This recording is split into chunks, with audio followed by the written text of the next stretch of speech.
라디오 사랑방, 주말의 기방 라디오 사랑방. 오늘은 미주순의 초청 강연을 실시하고 있는 남북관계 전문가 김진양 박사를 특별 초청 사랑방 정담을 나누겠습니다. 애청자 여러분 안녕하십니까? 라디오 사랑방 홍승섭입니다. 입춘과 설날 그리고 우수를 보낸 2월의 마지막 주말입니다. 나무들이 먼저 봄의 숨결을 느끼고 잎이 터오르고 있습니다. 여러분과 여러분 가정에도 싱그러운 봄이 함께 하시기를 기원하겠습니다. 주말의 기방 라디오 사랑방, 오늘은 민주평통 시애틀 협의회 주최로 이 지역에서 통일 강연회를 실시한 김진양 박사를 특별히 초청했습니다. 박사님 어서 오십시오. 네, 안녕하세요. 반갑습니다. 네, 바쁘신 중에 찾아주셔서 고맙습니다. 초대해 주셔서 고맙습니다. 네네. 감사합니다. 자, 이 김 박사님이 이제 이 지역 한인들에게 인사 한 말씀 해주시면서 시작할까요? 네, 시애틀은 처음입니다. 미국은 여러 번, 다른 지역들은 많이 다녀봤는데 시애틀은 처음입니다. 근데 너무 좋은 것 같습니다. 네. 산맥들도, 호수도, 강도, 바다도 너무 좋은 것 같습니다. 그렇군요. 네, 이번 이제 순회 강연은 다른 지역도 이제 같이 하시는 거죠? 네, 그렇습니다. 네, 어디를 둘러실 예정이십니까? 시애틀을 시작해서 LA, 오시 샌디에이고, 뉴욕, 네. 워싱턴, 시카고까지 6개 도시를 돌면서 강연을 진행하고 있습니다. 시작을 시애틀로부터 네, 시작하셨군요. 처음 시작이 네, 시애틀입니다. 시애틀로부터 발동을 가셨습니다. 네, 네, 네. 네, 아주 좋은 테마를 갖고 하시는데요. 지난 18일에 그 통일 강연회가 열렸잖아요. 네, 네. 이제 많은 분들이 경청하신 것으로 같은데 많이들 오셨던가요? 예, 한 150여 명 정도의 교포분들이 오셨고요. 네. 한 분 한 분 뭐 다들 소중한 분들이셨고, 제가 그런 말씀들을 드렸습니다. 30대, 40대, 70대, 80대까지 네. 사실은 개개인 한 분 한 분 30년의 역사, 70년의 역사, 80년의 역사를 살아오신 분들이기 때문에 그 한 분 한 분의 소중한 시간들을 제가 할애 받아가지고 남북관계 평화, 통일 문제 그리고 개성간의 본질적 가치 네. 이런 부분들을 나눴는데 저에게는 굉장히 큰 소중한 시간이었습니다. 아, 그러셨군요. 네. 자, 사실 뭐 모든 우리 한인들한테는 이게 관심사 중에 관심사, 아주 네. 가장 큰 관심사가 아닌가 하는 그런 생각이 들어요. 네. 이 박사님의 이제 이번에 그 순회 강연 주제는 문재인 정부의 대북 정책과 신경제지도 구상, 이렇게 이제 주제로 네, 하셨는데 그렇습니다. 뭐 이걸 다 하시려면 시간이 많이 걸리시겠지만 주로 어떤 내용으로 강연을 하셨는지요? 저희도 좀 우리 한인들한테도 좀 소개를 해주시죠. 예, 문재인 정부의 대북 정책은 한마디로 한반도 평화 번영 정책입니다. 요지는 그렇습니다. 남과 북이 기존의 분단 체제를 계속 지속하는 한, 이 분단이 지속되는 한 우리 한반도 사회에 미래가 없다. 분단이 국민 불행의 구조적 근원이자 토대이다. 이 네. 분단을 넘어서 헌법적 가치인 평화, 통일로 가기 위해서는 어떻게 하는가? 대북 평화주의 정책을 어떻게 좀 수립할 것인가? 이런 부분인데 대한민국의 공식 통일 방안인 민족 공동체 통일 방안이라고 있습니다. 이거 노태우 정부 당시에 89년도에 발표했는데 그 민족 공동체 통일 방안에 근거해서 화해 협력을 거쳐서 남북연합을 거쳐서 완전 통일로 가는 과정들에 대해서 그 민족 공동체 통일 방안이 사실은 역대 정부의 다 공식 통일 방안이었습니다. 네. 거기에 입각해 있다라는 말씀을 드리면서 남과 북이 상호 존중의 정신에 기반해서 화해 협력으로 가야 된다. 그리고 경제 협력해서 남과 북이 함께 윈윈할 수 있는 대북 평화주의 정책들 펼치는 것이 기본 골자로서 문재인 정부의 대북 정책의 핵심이다. 이 말씀을 드렸었고요. 네. 제가 또 관련해서 한 가지 더 좀 첨언해서 이야기했던 것들은 남과 북이 함께 윈윈할 수 있는 방법으로서 가장 수월한 방법은 살림살이가 나아지는 것, 경제협력, 남과 북의 북한의 경제협력, 경제협력의 공간으로서 개성단 같은 부분들이 어떻게든 좀 많이 활성화되어야 된다. 이런 내용들을 중심으로 설명을 좀 해드렸습니다. 네. 이 김진양 박사님 이제 모르시는 분을 위해서 제가 이 렉상 간단히 좀 정리를 해보면요. 청와대 NSC 사무처 한반도 평화체제 담당관이시고요. NSC는 뭔가요 이게? 국가안전보장회의 사무처. 네, 국가안전보장회의 사무처 한반도 평화체제 담당관이십니다. 그리고 청와대 통일외교안보정책실 남북관계국장으로 계시고요. 카이스트 미래전략대학원의 교수이십니다. 그리고 관심 있는 부분은 이 개성공업지구 지원재단 이사장을 또 겸임하시고요. 그 외에로 또 참 많은 일을 하고 계시네요. 이 내용은 네. 청와대 NS 사무참모도 평화제 담당관 그리고 남북관계국장 카이스트 네. 미래전략대학원 교수는 전직이고요. 전직. 현직은 개성공업지구 지원재단 이사장 그렇군요. 관리위원장을 맡고 있습니다. 알겠습니다. 네네. 자, 이렇게 좀 많은 경험을 통해서 이 또 보면은 이전에 박사학위 논문도 한반도 통일에 관한 담론의 분석이라는 논문으로 박사학위를 받으셨잖아요. 근데 네네. 궁금한 건 남북 문제에 이렇게 관심을 갖게 되신 동기가 뭔지 좀 여쭤보고 싶네요. 예, 저는 대학에서 정치학을 전공했습니다. 대학원에서 한국 정치를 전공하게 되는데 정치학은 큰 범주로서 한국 정치, 국제 정치, 정치 사상 그리고 비교 정치 이렇게 나뉩니다. 네. 한국 정치 연구를 하다 보니까는 가장 기본적으로 한국 정치를 규정하고 있는 배경적 토대, 환경적 요인으로서 가장 큰 부분이 바로 분단 문제였습니다. 분단. 네. 분단 문제, 분단 구조, 분단 체제로부터 자유로울 수 있는 어떤 정책 환경이 없습니다. 그래서 분단 문제를 어떻게든 좀 풀어야 사회 전체 공동체의 어떤 미래 발전이 있겠다. 그 분단 체제 전착에서 연구를 한 계기가 통일 문제, 평화 체제 그리고 북한에 대한 연구까지 확장되었던 계기였습니다. 네, 그렇군요. 자, 그 이후로 이제 박사학위를 받으신 이후에도 이제 남북 문제에 대해서 많은 관심을 갖고 연구도 네. 하시고 실제 또 그 실무로 이렇게 일을 많이 하셨는데 이 문재인 정부의 대북 정책, 신경제 지도 구상 이런 그 좋은 계획을 갖고 있다 하더라도 저쪽에서 이렇게 적극적으로 협조를 안 하면은 이게 참 힘든 거 아니에요? 남북 관계는 네. 철저히 상호 작용의 관계에 있습니다.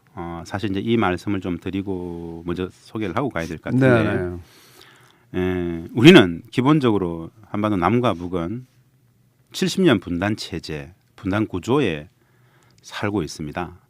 근데 이게 분단 체제라는 것은 말은 분단 체제인데 엄격히 들여다보면 여전히 전쟁을 종식하지 못한 종전 선언을 하지 못한 그렇죠. 휴전 상황에 있습니다. 맞습니다. 즉 전쟁을 쉬고 있는 상황이죠. 네. 즉 잠시 쉬고 있을 뿐 엄연히 전쟁 중인 상황으로 봐도 무방합니다.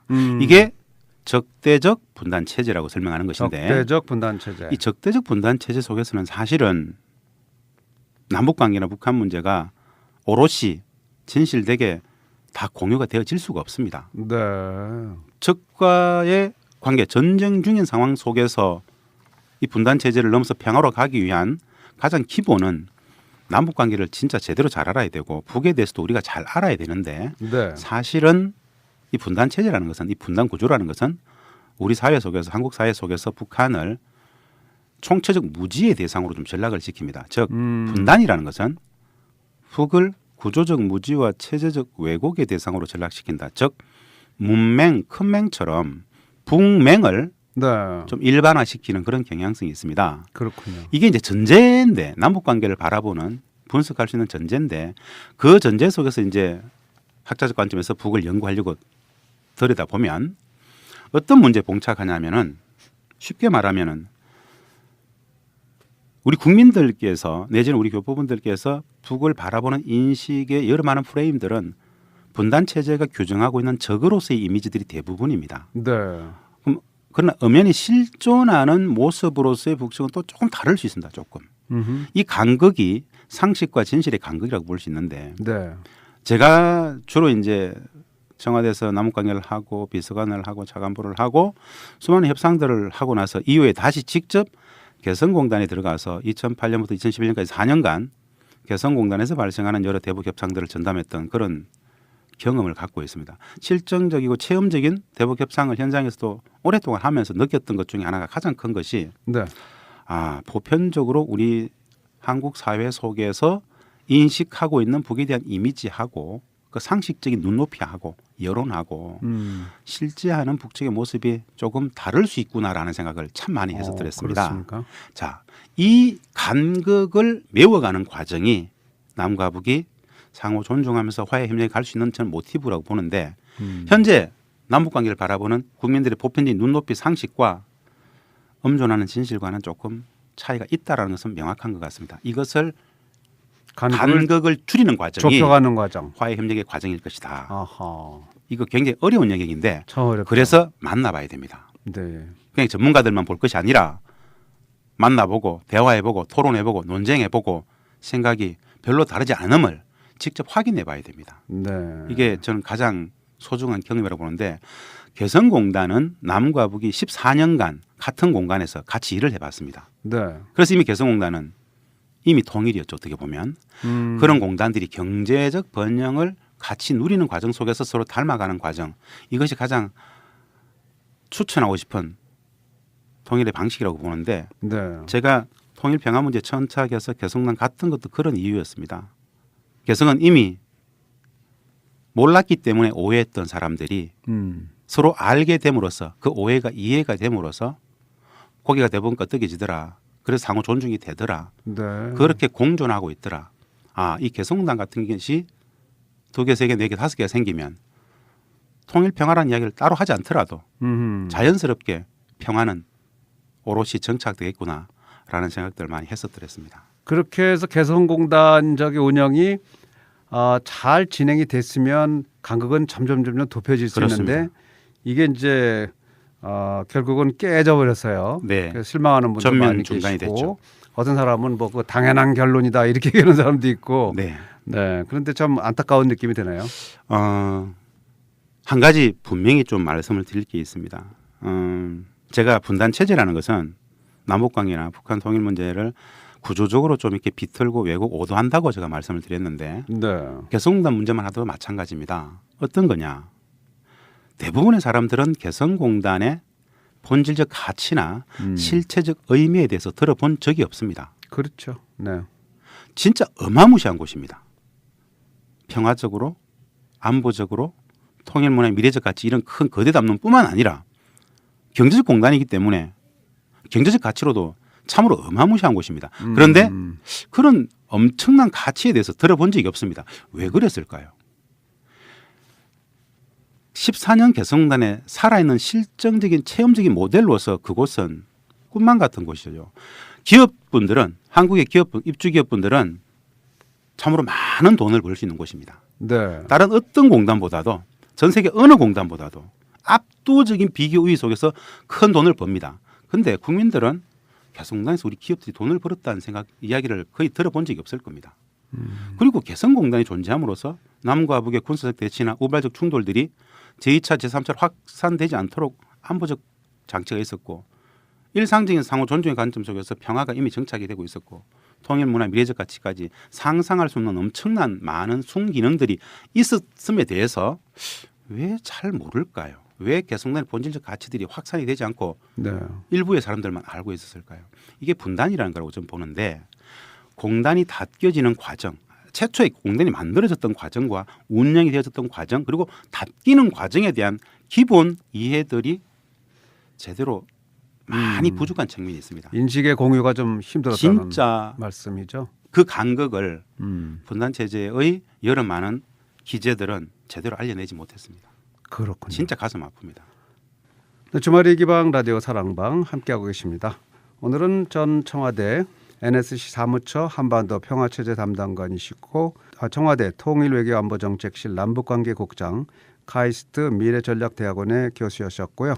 현재 개성공업지구 지원단장 이사장을 맡고 계신 남북관계 전문가 김진양 박사와 함께하고 있습니다. 이 개성공단 얘기를 좀 하고 있었습니다만 그러면 한번 알아보고 싶은 게 이게 서로 남북 간의 간극을 해소하는 아주 좋은 그런 완충지대라고 할 수 있는데 그게 이제 처음에 이 본질적 가치가 무너지고 이게 결국은 무너져 버려 갖고 다시 문이 닫혀 버렸는데요. 네네. 그러면 앞으로 개성공단의 이 복구는 불가능한 것인지 가능한 것인지 궁금하네요. 먼저 개성공단의 본질적 가치 크게 이야기를 합니다. 네. 전제적 관점에서 말씀을 드려보면 기본적으로 이 남과 북의 경제 협력, 남북 경협이라는 것은 사실은 북측을 우리가 1990년대 중반부터 설득했었습니다. 우리가 하자고 했던 것입니다. 네. 경제적 번영, 구조적 저성장에 빠져 있는 대한민국 경제가 중국의 고도 경제 성장 속에서 어떻게 살아남을 것인가를 고민하다가 중국보다 더 낮은 저임금 그리고 여러 많은 토지들 네. 남측의 자본과 기술이 들어가서 북측의 토지와 노동력이 만나면 중국보다 더한 경쟁력을 담보할 수 있을 것이다 해서 북측을 설득을 했었습니다. 그 설득 끝에 2000년 6.15 공동선언이라는 분단 정치사를 넘어가는 평화의 정치사를 만들었던 6.15 공동선언에 그 계기가 있었기 때문에 2000년 8월에 합의했던 게 개성공단입니다. 네. 그때서야 북측이 이 정도의 상황이 됐으니까 남북 경협을 할 수 있겠다 해서 나오게 된 거죠. 그래서 2003년도에 착공을 하고 2004년부터 첫 제품을 만들어내고 전체 규모로 보면은 개성공단은 1단계, 2단계, 3단계 다 합쳐서 약 2천만 평 정도 됩니다. 공단에 800만 평, 배후도시 1,200만 평. 우리 남측으로 본다라면은 창원시와 창원공단을 합친 규모로 어마무시한 그러네요. 50만 명의 대도시를 만들겠다라는 그런 공단이었죠. 아까 기본적으로 말씀드렸다시피 개성공단은 남북이 상호 윈윈하는 경제적 번영도 경제적 번영을 구가하면서 평화도 제도화하는 경제 프로젝트와 평화 프로젝트적 관점에서 했습니다. 네. 경제 번영과 평화의 제도화 이게 개성공단의 가치인데 실질적으로 우리가 개성에서 남과 북이 어울려서 북측의 근로자 5만 4천 명과 남측의 기업들이 같이 어울려서 생활을 해보니까 생산성도 많이 높아지고 신압으로 공장이 돈을 버는 과정 속에서 평화가 안정적으로 제도화되는 과정들 목도했었습니다. 그렇군요. 가치로 경제적 가치 하나만 말씀을 드리면 계산을 해봤습니다. 우리 남측에서 개성공단에 1을 투자했을 경우에 GDP 기준으로 어느 정도를 생산해 오는지 네. 최종 생산물의 최종 소비자 가격 기준으로 약 30배 이상을 부가가치를 창출하는 곳입니다. 그래요? 어마무시한 곳입니다. 그런데 이런 부분들은 알려져 있지 않습니다. 모르죠. 알려야 됩니다. 맞아요. 최소한 그것이 돈이 되는구나. 엄청나게 돈이 벌리는 곳이구나. 이것만 제대로 알려진다 하더라도 그런 공단을 왜 닫았을까라는 문제의식을 가질 수 있습니다. 돈도 벌고 공단이 남과 북이 어울려서 같이 생활하고 같이 토론하고 같이 어울려서 생일 축하 계획을 짜르고 노래를 불러주고 이런 공단이 14년이 운영이 됐다고 생각해 보십시오. 이미 네. 그곳은 통일이 된 공단이었습니다. 그래서 우리는 그런 공단이 2개, 3개, 5개, 10개가 되는 순간 이미 남북 간에는 평화가 완벽히 제도화될 것이다 라고 봤던 것입니다. 그렇군요. 경제적 번영, 통일문의 미래적 가치, 서로서가 닮아가는 과정, 오해가 이해로 번져가는 과정들 그것이 14년의 역사였습니다. 네. 그렇게 잘 되어지던 공단이 결국 2016년 2월 10일 소위 말하는 국정농단의 과정 속에서 이게 닫혀지게 됩니다.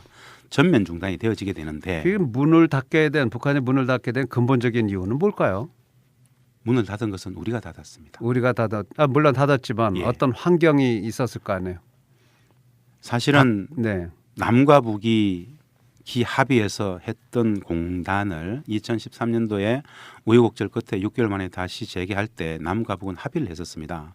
여한 어떤 경우에라도 문을 닫지 않는다 상호. 네.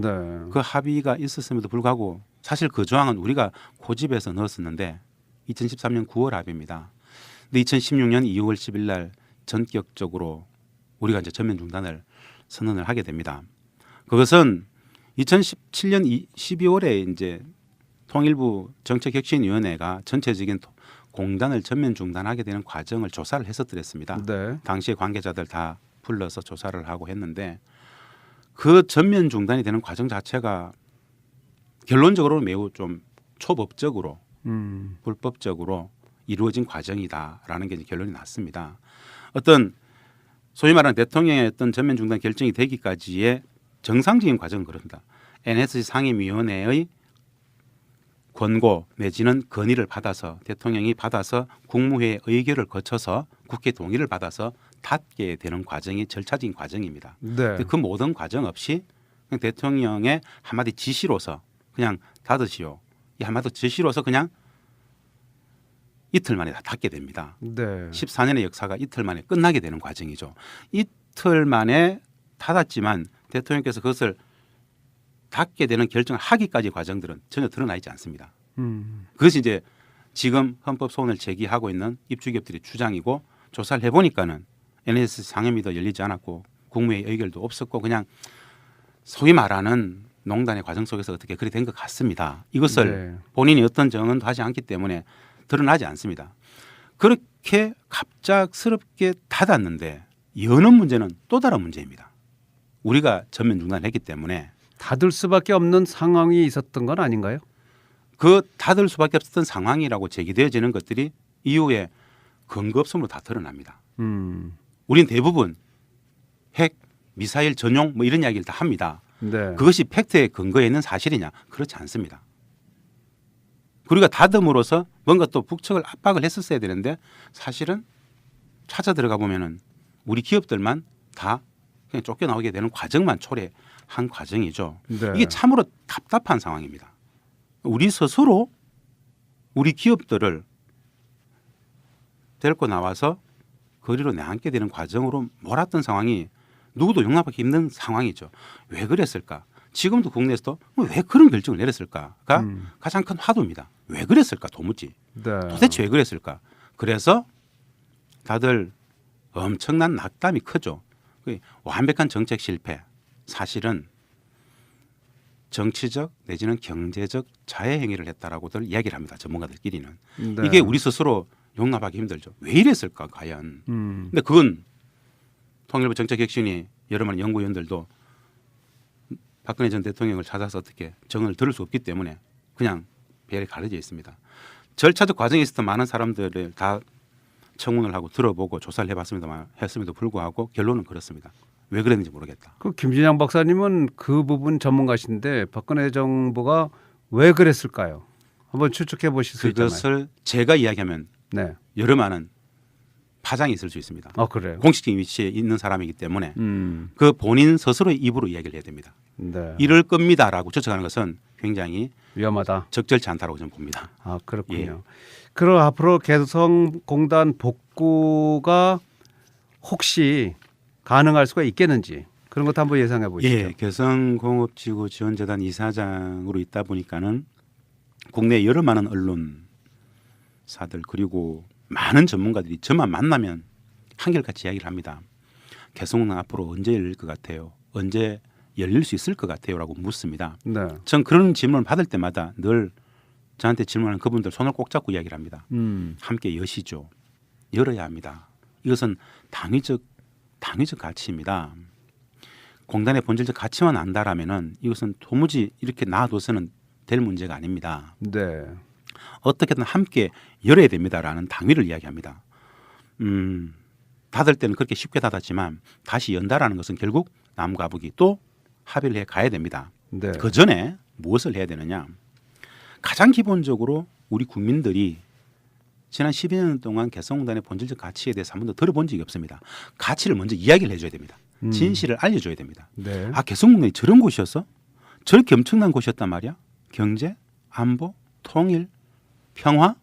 참으로 어마무시한 곳이었네. 그 가치를 국민들이 제대로 알기만 한다라면 다들 지금도 마찬가지로 최초의 평화 프로젝트와 경제 프로젝트 관점에서 남과 북이 함께 윈윈하자.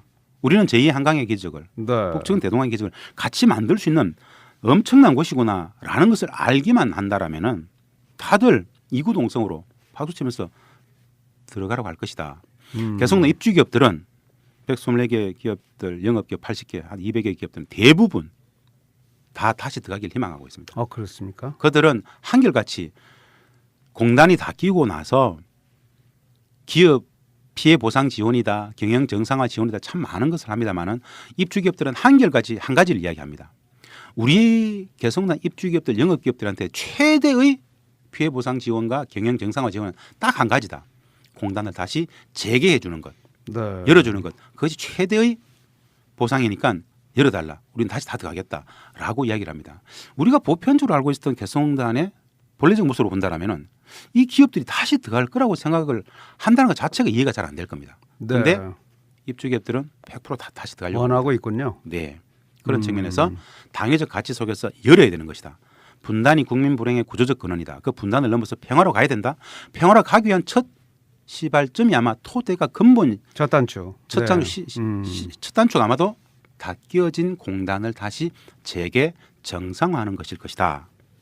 그렇다라면은 재개 정상화의 국민 여론들을 다시 개성공단 열자라는 국민 여론도를 만들기 위해서는 국민들한테 정상합시다, 재개합시다라가 아니라 공단은 이런 곳이었습니다. 이만한 가치가 있었습니다. 아셔야 됩니다. 라는 공단의 본질적 가치들을 설파를 좀 하는 것이 개성공단 재단의 역할이라고 네. 보고 있습니다.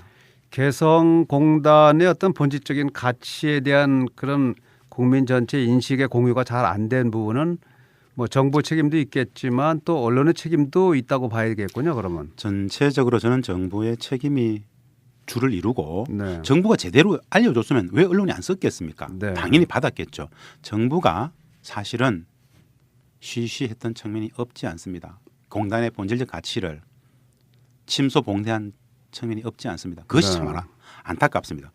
정부 입장이 그랬기 때문에 당연히 언론도 국민들도 정부 이야기만 들었기 때문에 많이 부정적인 인식을 갖고 있습니다. 현재 우리 국민들한테 개성공단 재개 정상화에 대한 여론을 물어보면 딱 50대 50입니다. 찬반이 딱 반으로 갈립니다. 네. 근데 공단의 가치를 제대로만 설명한다라면 다들 그런 곳이면 열어야죠 라는 여론들이 좀 높아지지 않겠는가. 그렇군요. 그때부터 북측과 협상을 네. 시작할 수 있지 않겠는가 그렇게 보고 있습니다. 그렇다면 이제 문재인 정부에서 이런 문제를 좀 적극적으로 추진한다면 개성공단이 다시 열릴 가능성이 없는 것도 아니겠네요.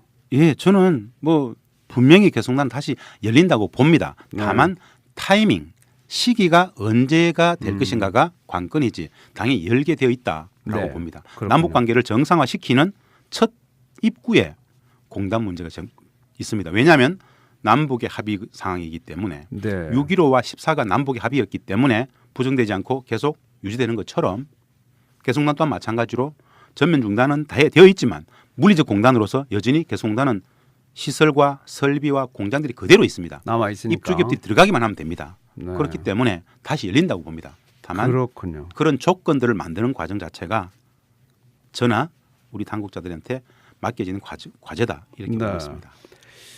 요즘 그 올림픽 화해 분위기가 이제 조성이 돼서 올림픽은 이제 이번 주로 끝나지만요. 네, 이 앞으로도 이제 더 이런 화해 분위기가 이어졌으면 하는 것이 한국 예. 사람들 또 해외에 있는 우리 한인들의 그렇습니다. 염원이긴 하지만 예, 과연 북한이 그렇게 미사일을 계속 쏴대면서 네, 전 세계의 어떤 망나니 역할을 많이 하는데 이런 측면에서 보면은 이것이 가능할까? 과연 그 평화의 모드가 계속이 될 것인지에 대한 네. 우려를 하는 분도 좀 계시잖아요. 당연히 계시죠. 근데 그런 부분은 어떻게 좀 해결해 나가야 되나요? 분단, 즉 남과 북이 서로 적대하는 이 분단이 구조가 되고 체제가 된 지 60년, 70년이 됐습니다. 네. 이 분단 체제가 한반도 땅을 살아가는 민족 구성원 전체의 질곡의 근원이죠. 국민 불행의 구조적 근원이자 토대입니다. 적대가 만든 거죠. 네. 이 적대적 분단 체제를 계속 유지할 것이냐 말 것이냐의 문제가 있습니다. 당연히 분단 없이 통일로 가야 되고 전쟁보다는 평화가 절대선입니다. 네. 가치는 나와 있습니다. 근데 북과 어떻게 할 것인가? 자, 북한 핵 문제와 미사일 문제가 가장 큰 관건으로 자리합니다. 그렇죠. 우리는 이 지점에서 북핵, 미사일만 계속 이야기를 합니다. 근데 한번 진지하게 한번 되물어 볼 필요가 있습니다. 북은 왜 핵을 가지려고 할까? 북은 왜 미사일 실험을 계속 저렇게 하지? 북이 핵과 미사일을 가지고자 하는 궁극적인 목적이 뭐지? 왜? 세 번만 한번 물어볼 필요가 있습니다. 왜 가지려고 합니까? 좀 알고 싶네요, 저도. 북의 입장에서는 우리가 네. 북을 절대 악으로 규정하면서 2,500만의 저 공동체, 저 국가 체제를 근본적인 악으로 부정을 하지 않는 한 그들도 엄연한 하나의 유엔의 회원국가로서 가입되는 국가이고 우리에게는 특수관계 있는 동포 집단 사회라고 본다라면 그들에게도 만약에 그들의 입장에서는 소위 말하는 우리는 안보라 그러는데 그들은 보위라 그럽니다. 국가의 체제 보위에 대한 나름의 목적이 있을 것이다라는 것을 인정할 수 있다라면 이 문제는 좀 보입니다. 아니야, 너네들은 필요 없어. 핵이고 미사일 다 필요 없어. 모든 국방 다 내려놓고 그냥 항복하고 내 들어와. 라고 이야기하면 이제 너희들은 북측은 아무것도 가지면 안 되는 거죠. 그런데 네. 그들에게도 2,500명 국가 체계를 유지하고 있는 나라로 본다라면은 그들에게도 안보가 있죠. 네. 북측은 핵을 가지려고 하는 것이 저렇게 시위하고 있는 것이 궁극적으로 우리가 도발이라고 규정하는 유엔 안보리 제재를 지금 위반하고 있긴 그렇죠. 도발입니다. 네. 도발이지 않습니까? 왜 그러는가에 대한 왜를 물어보면은 그들이 핵과 미사일을 안 가질 수 있는 조건들을 만들어주면 핵미사일 문제는 해결될 수 있습니다. 그들이 안 가져도 되는 조건이 뭐겠습니까? 뭡니까 그게? 적대를 내려놓는 것이죠. 상호. 어. 휴전 협정을 폐기하고 종전 선언하고 평화 협정을 맺으면서 남북 관계가 정상화되고 미국과 북한과의 관계도 정상화되고 대사급의 외교적 관계를 수립하고 평화 협정을 체결하고 전쟁 상태가 전혀 아닌 평화적인 상황으로 여건을 만들면 되는 겁니다. 그것은 사실은 우리가 요구하는 것이기도 하지만 북도 요구하는 것입니다. 이건 불편한 진실이 사실 아닙니다. 자, 북이 평화를 원한다. 휴전협정을 폐기하고 평화협정 체결을 요구한다. 종전선언을 요구하고 있다. 이것을 아니야. 쟤네들은 절대 믿을 수 없어. 있을 수 없는 그냥 위장평화 공세야 라고 한다라면 해답은 안 보입니다. 네. 그들에게도 저들이 계속 이야기하고 있는 평화협정 체결 요구가 위장평화 공세가 아니고 대화라도 해보고 직접 들으라도 봐야 되겠다라는 협상의 테이블로 인정할 수 있는 상호 존중의 관점에서 보면은 쟤네들이 왜 핵을 가지려고 하지? 미사일을 왜 가지려고 하지? 우리보다 쟤네들도 엄청나게 그들도 스스로도 굉장히 안보에 대한 불안감이 있구나라는 생각에 이제 도달하게 됩니다. 그럼 그 안보의 불안감들을 해소해 줄 수 있는 조건들을 창출해 주면 핵미사일 문제는 해소된다. 즉 북핵 문제의 본질은 미국과 북한과 미국 간의 적대 관계가 본질이지. 그 적대 관계를 해소만 할 수 있다라면은 핵과 미사일이 왜 필요하겠습니까? 근데 육자회담 테이블이나 지금 대화의 테이블은 미국에서도 계속 열어놓고 있다고 하는데 예. 그런데 계속 쏴대는 상태에서 어떻게 대화가 이루어지겠어요? 사실은 네. 이게 이제 분단 구조와 체제 속에서 나와지는 여러 많은 이제 정보들이고 그렇지 않습니까? 북은 이렇게 주장을 합니다. 안타까운 지점인데요. 북미, 미북 간에는 핵 문제를 둘러싼 여러 많은 합의들이 있었습니다. 네. 첫 번째, 1993년 4년에 전쟁 위기를 겪으면서 첫 번째 핵 위기를 타결했던 미국과 북한 간의 94년 10월 북미 제네바 협정이 있습니다. 99년 북미 베를린 선언도 있었습니다. 네. 2000년 10월에는 미국 북한 간의 북미 공동 커뮤니케도 있었죠. 이것이 미국과 북한과 미국 간의 북핵 문제를 둘러싼 해법의 세 번 합의입니다. 이 내용이 뭐냐면은 북은 핵을 먼저 동결하고 이후에 더 이상 확산시키지 않는 비확산을 하고 마지막까지 비핵화로 간다. 네. 오랜 과정으로 보고요. 여기에 상응하여 미국은 북을 체제로서 일단 먼저 존중하고 적대를 내려놓고 휴전협정을 평화협정 체제로 가져가고 경제봉쇄도 내려놓고 미북 간의 대사급의 외교적 관계를 정상적으로 수립한다. 이것이 일괄 같이 동시에 진행되는 것으로 합의했던 게 94년 북미 제네바 협정이고 99년 북미 베를린 선언이고 2000년 10월에 북미 공동 커뮤니케였습니다. 네. 2000년 10월 북미 공동 커뮤니케만 하더라도 올브라이트 국무장관이 평양을 방문하고 북측의 조명록 차수가 클린턴 대통령을 방문했던 그런 시기였죠. 자, 우린 여기서 좀 안타까운 상황에 봉착합니다.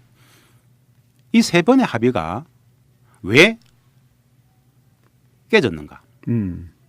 여기 불편한 진실을 또 마주해야 됩니다. 2000년 10월에 북미 공동 커뮤니케가 깨진 것은 당시의 대통령 선거에서 부시 대통령이 등장하면서 기존의 합의들을 부정하고 그냥 러그 스테이트로 깡패국가로 바로 그냥 다시 낙인 찍고 적대 정책을 전면화해서 사실 깨졌던 것이죠. 네. 북미 미북 간의 양자회담 이외에 육자회담이라는 게 있었습니다. 그렇죠. 육자회담 속에서도 북핵 문제를 둘러싼 오랜 논의 끝에 합의를 했습니다. 바로 2005년 9.19 공동성명, 2007년 2.13 합의인데 2005년 9.19 공동성명도 마찬가지입니다. 북은 핵을 일단 먼저 동결한다. 비확산한다. 비핵화까지 간다. 오랜 시간이 걸릴 것이다. 여기에 상응해서 미국은 북에 대해서 경제봉쇄를 해제하고 적대관계를 내려놓으면서 종전선언 평화협정 체결 협상에 들어가고 대사급의 외교적 관계를 수립한다. 이 똑같은 맥락에 있습니다. 네. 이 2005년 9.19 공동성명이 발표되고 3일 만에 다시 미 재무부는 부정하죠. 이 협정을 부정합니다. 없었던 걸 만들어 버리죠.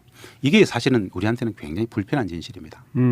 우리는 대부분 이 모든 양자 간의 관계나 육자간 관계가 북측이 일방적으로 많은 것을 위반하고 깼다라고 이제 생각하는 측면이 없지 않습니다. 근데 사실은 그렇지 않을 수 있습니다. 그래요. 이게 불편한 진실입니다. 자, 예. 그래서 북핵 문제와 미사일 문제를 바라보는 접근의 지점들이 굉장히 의견들이 다양하죠. 분분하죠. 근데 괴는 단순합니다. 미국과 북한과의 관계를 어떻게 정상화할 것이냐의 문제입니다. 네. 어제 대화의 채널은 열어놓고 있다고 예. 하는데 왜 그게 안 될까요? 그 대화의 채널, 즉 네. 상호인지 주장이 다른 겁니다. 음. 사실 이제 미측의 입장에서는 그럽니다. 비핵화를 위한 비핵화 회담만이 대화라고 이야기합니다. 네. 북은 그렇게 얘기합니다. 비핵화와 더불어 미북 간의 관계 정상화도 같이 이야기해야 된다. 네. 이게 회담의 의제여야 된다라고 이야기를 하고 미국 입장에서는 아니다. 그냥 비핵화만 이야기해야 된다. 이 대화는 전혀 다른 대화죠. 그러면 만일 그 미국이 주도하는 경제적인 동결을 완전히 백지화 시켜버리면은 그러면 북한도 무력화를 배제하게 되나요? 그런 상황이 바로 같이 나오는 거 아닙니다. 미국과 북한 간의 이 대화라는 것은 아까 말씀드렸다시피 양자가 같이 가는 건데 네. 북측이 해야 될 조치는 먼저 핵 동결 선언을 먼저 하고 먼저 하고. 이후에 이 핵을 다른 나라에 확산시키지 않겠다는 비확산을 하고 장기적으로는 비핵화까지 가는 오랜 과정이고 여기에 상응해서 일단 미국은 북측에다가 무엇을 요구해야 적대 행위를 일단 중지하고 네. 경제 봉쇄 여러 많은 봉쇄가 있지 않습니까? 경제 봉쇄를 일단 풀고 휴전 상황을 휴전 협정을 전쟁을 종식 선언하는 종전 선언을 하고 평화협정 체결의 대화의 테이블을 먼저 만들고 궁극적으로는 미국과 북한이 대사급의 정상적인 외교적 관계를 수립하는 이 두 개의 트랙이 같이 가는 것 이것이 사실은 미북 간의 북핵 문제를 풀기 위한 기존의 합의였고 앞으로도 이렇게 가야 된다는 게 정석입니다. 그렇다라면은 대화의 테이블은 이 똑같이 같이 가는 양자적 관계에서 같이 서로 일괄 추진해야 될 이야기들 같이 해야 됩니다. 그런데 상호 지금 이야기가 다르죠. 미국 입장에서는 그 모든 건 필요 없고 일단 핵이나 다른 내려놓고 그 핵 비핵화와 관련된 논의만 하자. 그 이야기고 북측 입장에서는 비핵화와 더불어 미측이 관계 정상화를 평화협정을 체결할 수 있는 그 과정까지 같이 논의하자. 이 두 개가 충돌하고 있는 겁니다. 그렇군요.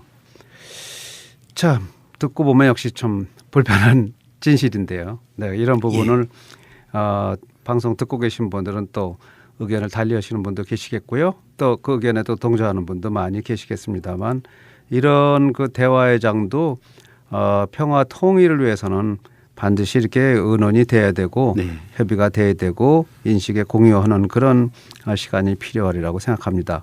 네, 라디오 사랑방 함께하고 계십니다. 오늘은 귀한 분 나와 계시는데요. 개성공업지구 지원재단 이사장이시고요. 전 청와대 NSC 사무처 한반도 평화체제 담당관, 청와대 통일외교안보정책실 남북관계국장, 카이스트 미래전략대학원의 교수를 역임하신 김진양 박사님 함께하고 계십니다. 김진양 박사는 시애틀에서의 초청강연을 마치셨고요. 또 다른 지역으로 전부 6개 도시에서 강연을 실시하게 되겠습니다. 지금요 이렇게 이제 그 관점이 많이 달라요. 한국 내에서도 그 보수와 진보 간에 서로 갈등이 있고요. 네. 또 통일에 따른 이런 뭐 심지어는 요즘 대두되고 있는 남북 정상회담 문제, 북한이 정상회담을 이제 요청했기 때문에 그런 부분에 대해서도 미국이나 일본과의 관점 그리고 중국의 관점, 북한의 관점, 우리의 관점이 다를 수가 좀 있는데요. 네. 아주 미묘한 이런 그 남북 정상회담 과연 가능할 것인지 아닌지 이적에 계신 분들도 많이 좀 궁금하고 네, 어떤 분들은 걱정하는 분도 계십니다. 예. 네. 대한민국 대통령의 입장에서는 헌법적 가치인 평화 통일의 문제가 빼놓을 수 없는 대통령의 큰 직무의 하나일 겁니다. 대통령 선서에도 평화 통일 이야기가 나오죠. 네. 분단 체제를 살아가다 보면 결국 국민 불행의 구조적 근원이 이 분단 체제가 비정상적인 체제라는 건 다 알고 있습니다. 이 비정상을 넘어서 정상인 평화로 가야 된다. 헤어진 가족들, 헤어진 공동체, 헤어진 민족. 사실은 땅만 갈라진 게 아니죠. 사람도, 가족도, 공동체도, 민족의 정신사도 다 갈라놓았죠. 그래서 그것을 분단 체제라 그러는데 이 비정상성을 계속 유지할 것이냐, 아니면 정상성을 회복하고 남과 북이 화해 협력에 전쟁의 기운이 아닌 평화 체제를 만들 것이냐. 통일은 먼 미래의 과정이고 이 평화의 오랜 제도화 과정 끝에 오는 과정으로 통일이라면은 네. 남과 북이 상호 존중해서 결국 통일로 가야 될 것이다라는 이미 답은 나와 있습니다. 그런데 어떻게 할 것이냐의 문제인 것 같습니다. 북측이 평창 올림픽을 계기로 정상회담을 사실 제안한 격이죠. 대통령 입장에서는 아마도 서두르지 않을 겁니다. 네. 반드시 하긴 할 겁니다. 남북 관계를 풀기 위해서는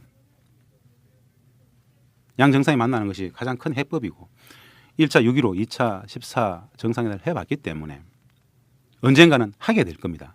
중요한 것은 정상회담을 하게 되는 과정 속에서의 국내 합의의 과정들을 거치는 것과 국제적인 정치 질서 속에서의 동의의 구조를 거치는 과정인데 아마도 한 가지만 생각할 것 같습니다.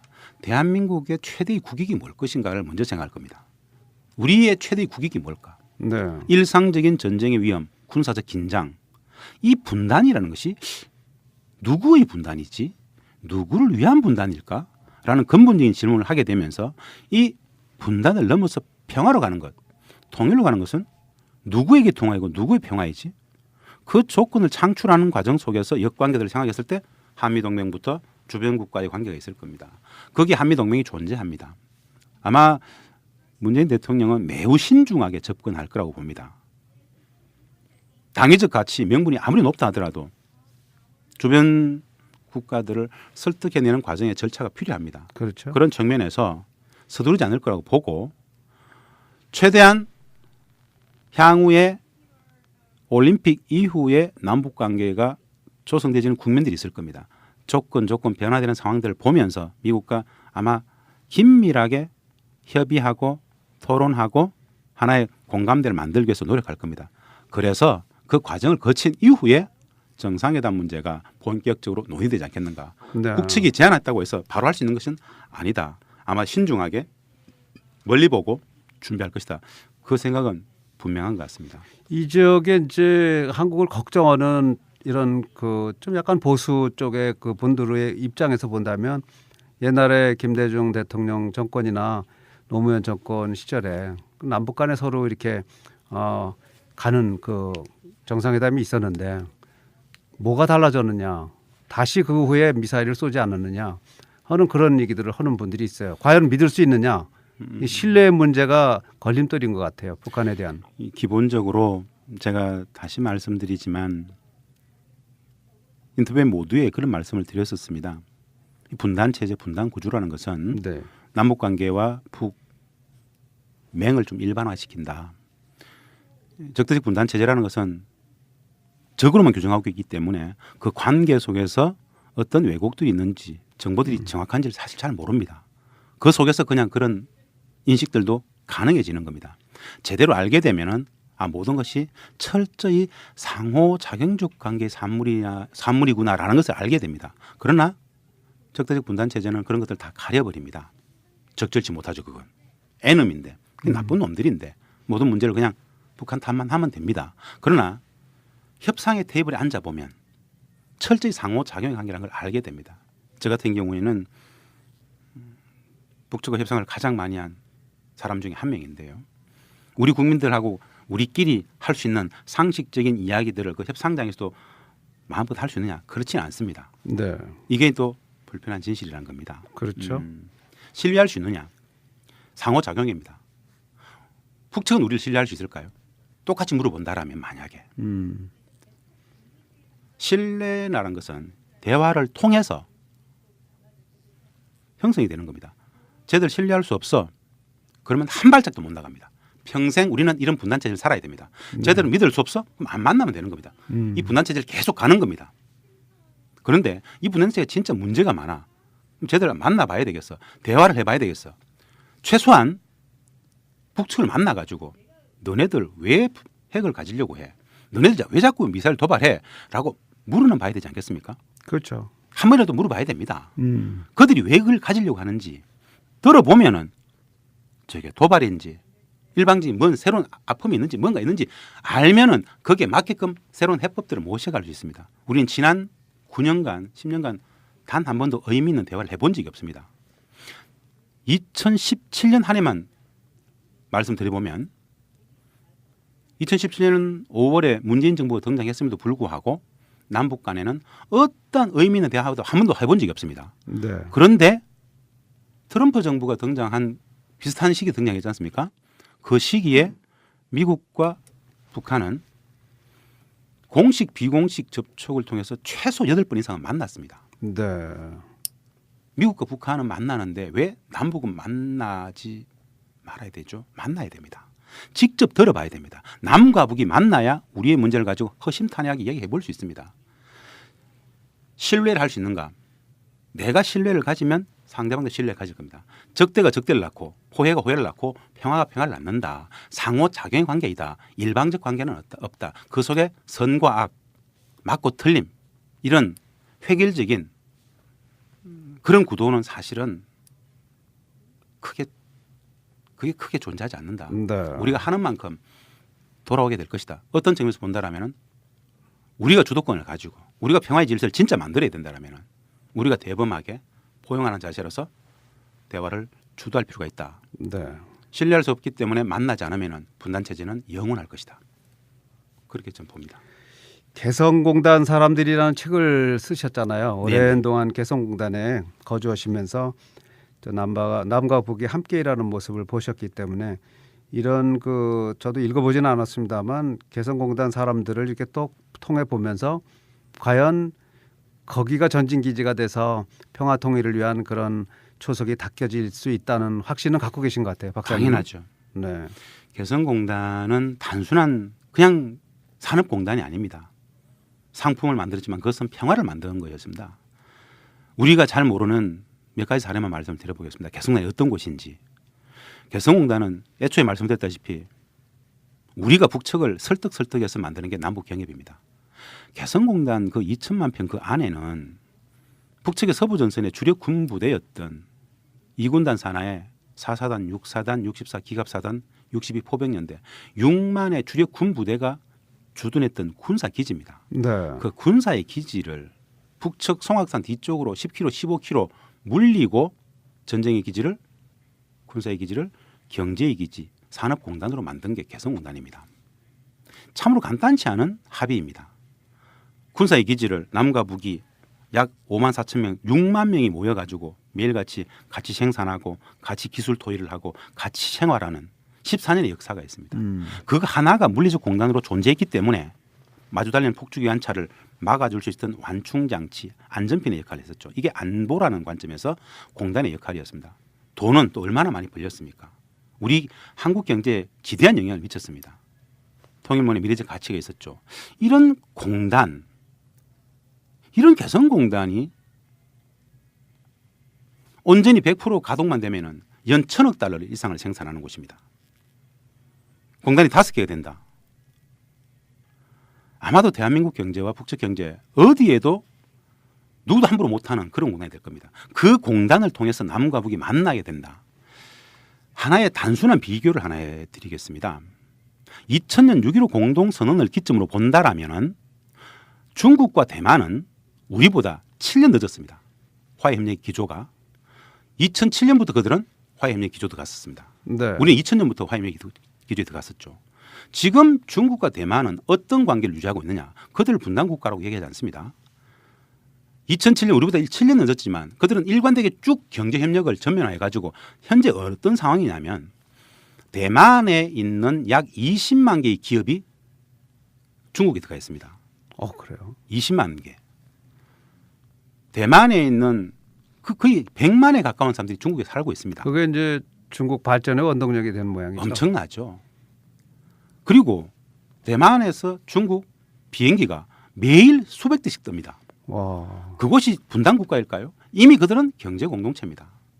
우리보다 7년 늦었던 대만도 중국도 하는데 왜 남북은 안 될까요? 해야 됩니다. 통일이니 평화니 그렇게 주장하지 않아도 됩니다. 그냥 대한민국 경제를 저성장 구조에서 허덕이는 이 경제를 살리고 일자리, 양극화의 문제, 우리 경제가 수십 년째 쭉 나락으로 가는 이것을 다시 타개할 수 있는 유일한 하나의 가치 비전이 있다라면 남북의 경제 협력입니다. 네. 북은 완벽한 블루오션입니다. 무궁무진한 토지와 저임금의 노동자들이 굉장한 생산성을 담보합니다. 그래서 경제적 측면에서 그 많은 공단이 없다라고 이야기를 합니다. 그렇다면 이미 중국 경제에 다 추월당한 대한민국 경제가 IT조차도 다 추월당했지 않습니까? 그렇죠. 지난 30년 대한민국 경제를 이끌어왔던 조선, 철강, 전기전자, 화학, 기계금속 이 부분들이 다 중국한테 다 좀 추월당했습니다. 이 추월당한 주력 업종들이 다시 경쟁력을 가질 수 있는 확실한 안정장치가 뭐냐? 남과 북의 경제협력입니다. 네. 이것이 개성공단이 가지는 경제적 가치이기 때문에 개성공단 같은 거 10개, 20개 만들면 이미 평화이고 이미 통일일 것이다. 네. 새로운 삶이 품격 높은 경제 공동체가 한국 사회에 내지는 북측에 같이 맞물릴 것이다. 라는 꿈이 있기 때문에 네. 진심으로 말씀드리고 싶습니다. 개성공단은 재개 정상화돼야 된다라는 말씀을 드리고 싶습니다. 네, 오늘 남북관계 전문가 김진양 박사를 통해서 개성공단의 이제 본질적인 가치와 또 중요성에 대해서 또 새로운 각도로 우리가 좀 배우게 되는 그런 기회를 가졌던 것 같습니다.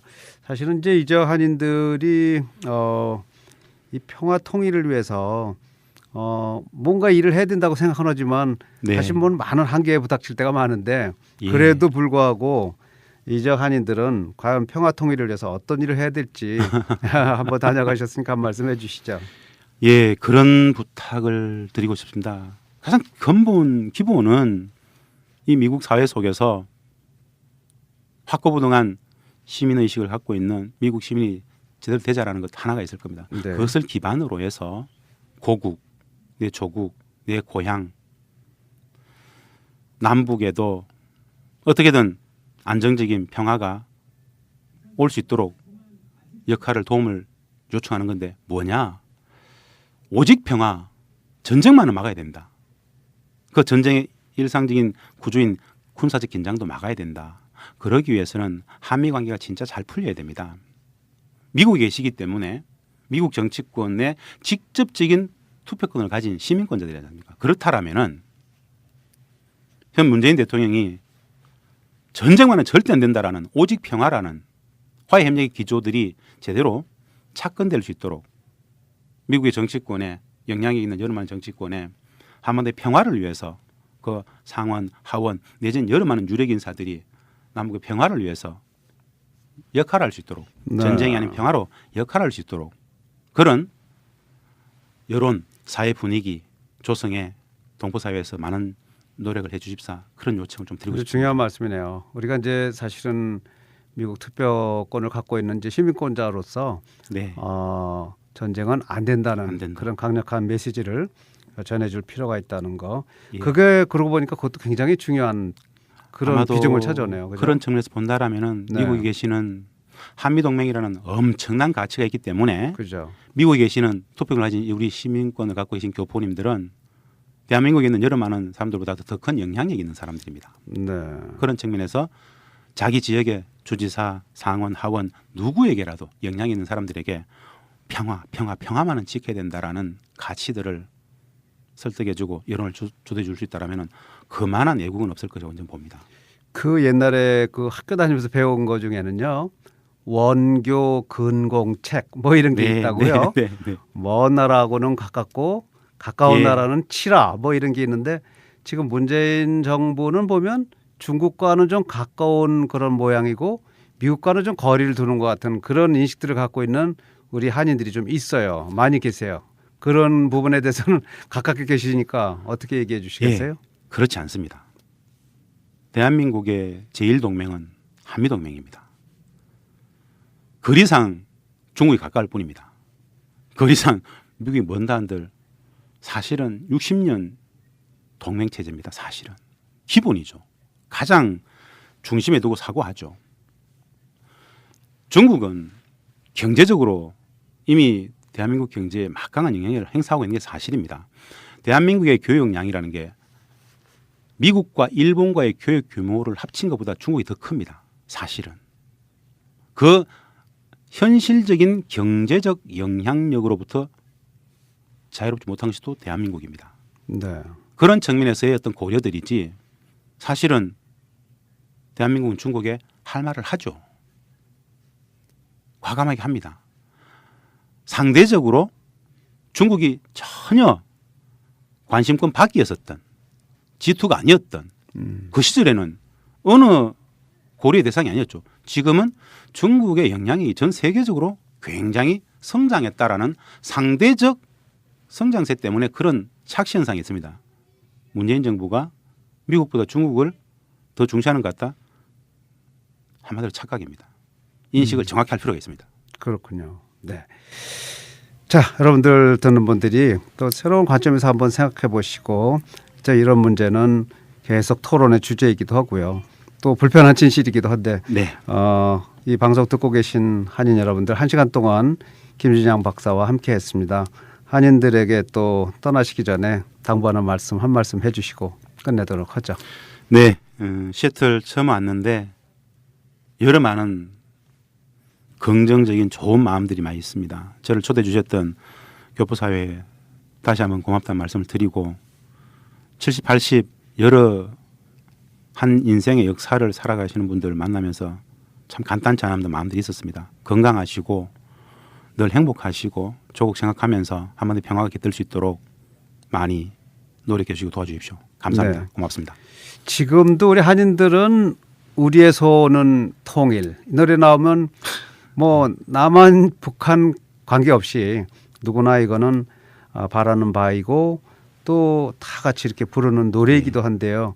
이 평화 통일이 점점 거리가 멀어지는 건 아니냐 하는 그런 또 우려 걱정도 많이 있는데요. 이런 부분에 대해서 이렇게 김진양 박사 같은 분이 또 앞에서 열심히 띄워주시고 또 우리들이 또 미국 사회에서 우리가 주어진 조건 하에서 영향력을 또 행사할 수 있는 만큼 하면 점점 그 평화 통일의 길은 좀 좁아지지 않겠느냐 네. 하는 그런 생각도 듭니다. 자, 오늘 바쁘신 시간에 이렇게 또 저희 라디오 한곡 찾아주셔서 고맙고요. 또 많은 우리 한인들 방송을 통해서 만나셔서 정말 감사드리겠습니다. 고맙습니다. 감사합니다. 네, 오늘 라디오 사랑방은 미주순의 초청 강연을 실시하고 있는 남북관계 전문가시죠. 김진양 박사를 특별 초청해서 사랑방 정담 나눴습니다. 김진양 박사는 개성공업지구 지원재단 이사장으로 앞으로도 많은 활약을 할 것으로 저희들 기대되고요. 또 그렇게 해주시기를 또 부탁드리고 싶습니다. 라디오 사랑방 마치겠습니다.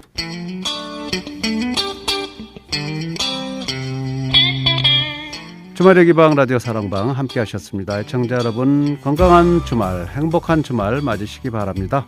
다음 주 이 시간 다시 찾아뵙겠습니다. 고맙습니다.